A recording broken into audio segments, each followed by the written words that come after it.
And away we go. And this is episode 21, part 2. And we are talking about something that has, to the best of my knowledge, never, ever happened in the history of the United States. Well, maybe 200 years ago or something.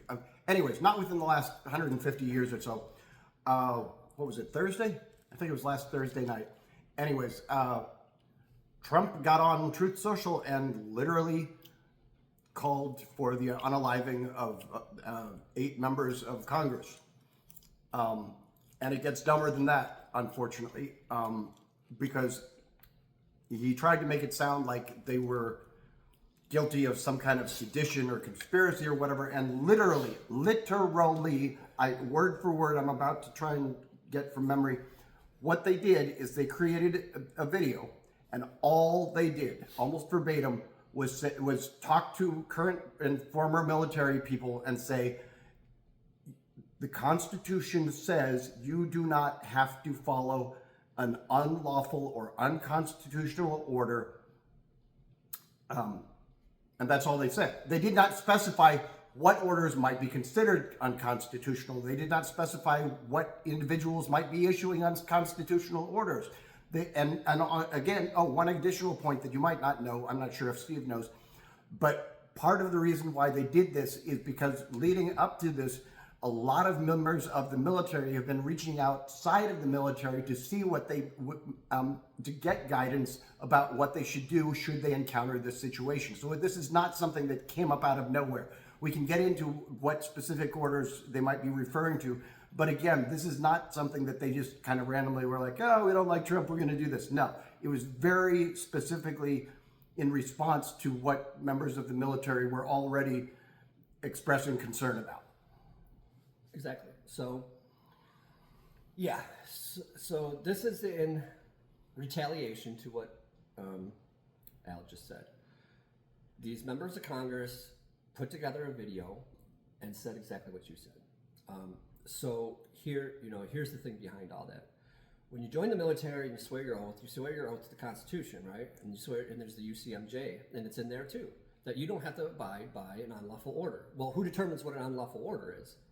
Well, in that moment, you do, in a sense, right? So, and especially when it's not wartime, there's no need for immediate retaliation or reaction to the disobedience or perceived disobedience, because in essence, it could be true obedience to the Constitution.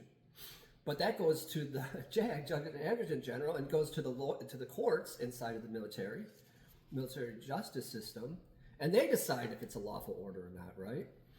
So that's how this works. Now, Trump has consistently been disobeying the court orders, especially from the lower courts. The Supreme Court has now given him some amnesty to some of this bullshit. But once again, this is a military thing. So at what point is he going to start giving orders that are unlawful? Or has he already? And are people already starting to go to the court saying, I'm not doing this? If Trump decides that he wants us to shoot at citizens, I don't care what is happening. I'm not doing it because that's not what I signed up for. I came here to protect Americans, not to fight against Americans. So, and there's going to be a large number of, I was in the military. There's going to be a large number of these guys in there who are for Trump, probably a good portion of them, especially the in the enlisted ranks.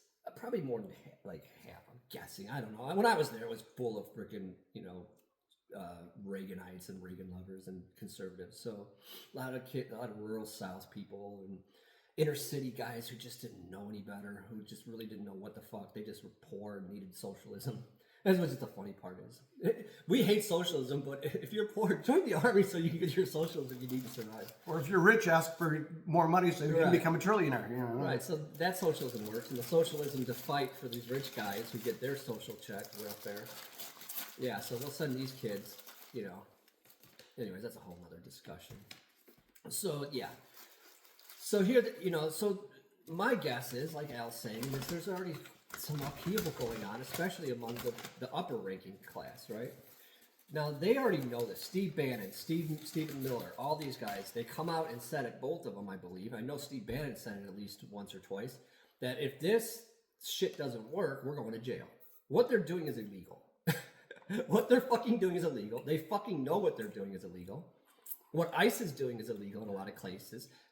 And not only look, if it's not straight out illegal, they're breaking civil rights because of abuses that they're doing when they're tackling and manhandling these people. Well, just to interject, the other issue that I'm aware of, and there might be others, but the other that it comes to mind is the situation in Venezuela. Well, let's talk about that later. Okay. So right now we're talking about the Constitution and the military code of justice and all these other things. So what is going on is, I think within the military ranks, there is some already, like you suggested, some kind of murmurings going on. So they're preempting that, right?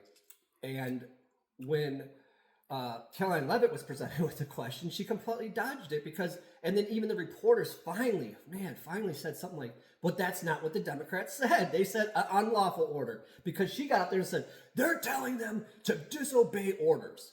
No, not a single one of them said to disobey the president of the United States. And it's not sedition. They didn't even mention his name. They did not mention the president. Or rank or title or anything. I mean, that order can come from your captain or your lieutenant or even your squad leader.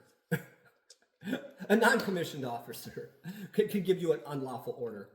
So they are just preempting a Trump giving unlawful orders and then any of these idiots below him following these orders. Because something tells me, though, that some of these higher ranking officials, especially in the general ranks, which he's trying to get rid of, and he's gotten rid of a lot of them that he can appoint and get rid of,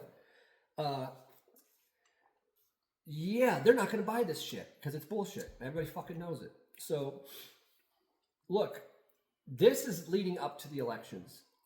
And I think this maybe I'm going off. Well, no, actually, you got a good point. Let's go back to your shirt because it ties in. Well, let me finish. Okay, I'll let you. My point here.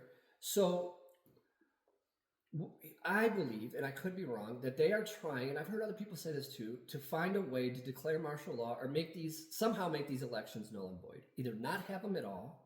If they can't do that somehow and get away with that without completely sabotaging themselves, which they're already on the borderline of doing, with this Epstein thing, and maybe we'll talk about that too, because that will be one of our things. So, they could go take this too far, and if they don't have the backing of the military, they're sunk, right? So I don't think they have it. I know they know they don't have it, and that's why they started this ICE army. And that's why they have more money now for ICE than they do for the Marines. And that's why he's also starting a second army. This is very, very close to what Hitler and Mussolini did. And Hitler had his first, brown shirts and then the black shirts but then he had even a closer group of armies. And those armies started to have their own infighting. If you read about, the Nazi Germany and the rise of that kind of thing. So, and then some of those guys got taken out, had little battles underneath. But he's gotten two armies together now that he's putting together because he knows that the real army is not going to back him up. Possibly that's what my thinking could be, and that this strategy that they're having, that they might have to declare martial law or do something to instigate violence and then react with violence, is not going to work within the military, the proper military. So, this is a direct assault against that plan. And that's why there's this fiery backlash coming from the president, who's saying, well, if you say things like that, you're undermining my authority. And by definition, that's treason. And by treasonous acts, you could be punished by death. And that's basically what his message was. But once again, let's be clear. He was saying an unlawful order, which can come from anybody. Anybody can give you an unlawful order. Who's ahead of you?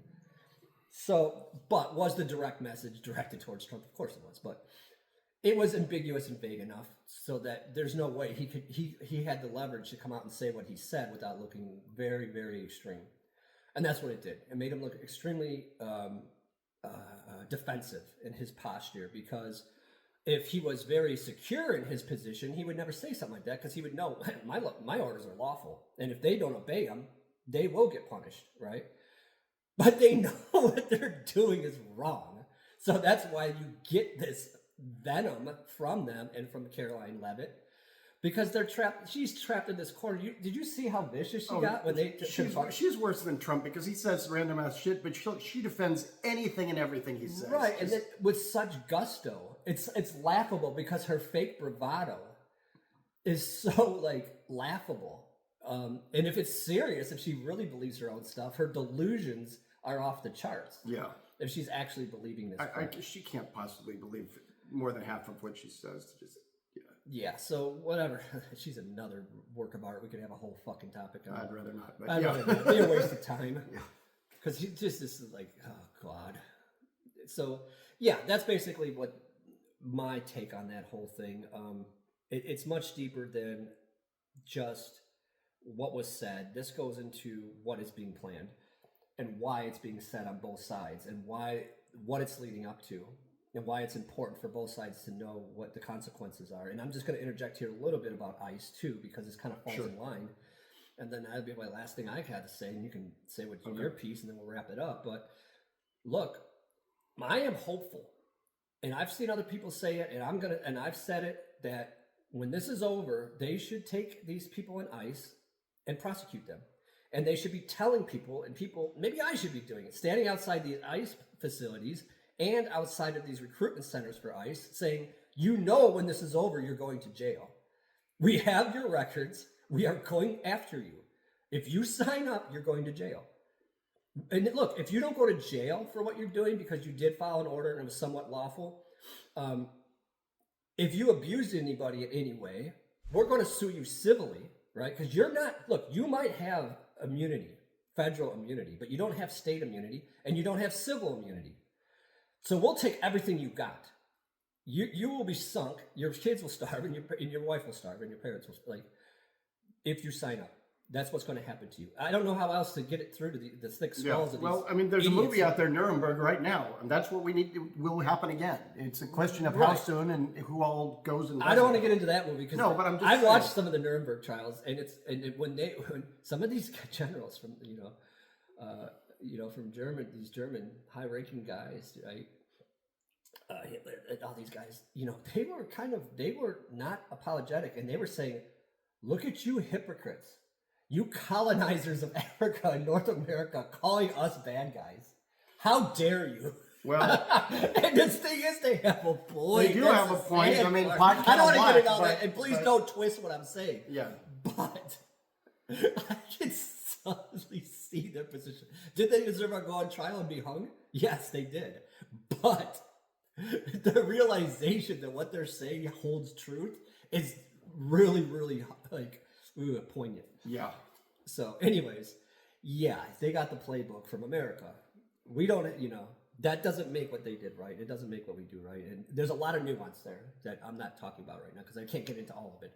But why am I even talking about this right now? It's kind of off the subject. But the point being is, go ahead. Say it's just the extreme nature of the party that claims that we are fomenting violence has a president who did this. And why everyone in Congress, Republican and Democrat, isn't condemning him for it, it speaks to the strength of the MAGA cult, as far as I'm concerned. I mean, there's no way they don't see it. They're just, I don't know. Well, what they see is they're undermining Trump's authority, and they're saying disobey orders. They don't hear anything about unlawful because they think anything he says is lawful. But that's not the way our government is supposed to work. Where there's the whole concept of checks and balances is that you check one another. There is no one single.